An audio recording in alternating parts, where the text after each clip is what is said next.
Window AC का circuit है, ठीक है। पीसीबी, ये सेंसर है,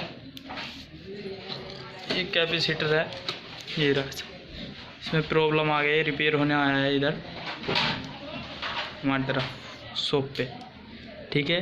ये हो गया स्टार्ट, हाई ये लिखा हुआ ना, ये स्टार्ट है, ठीक है। ये हो गया फैन का, ये रन कॉमन स्टार्ट, ये हो गया, ठीक है।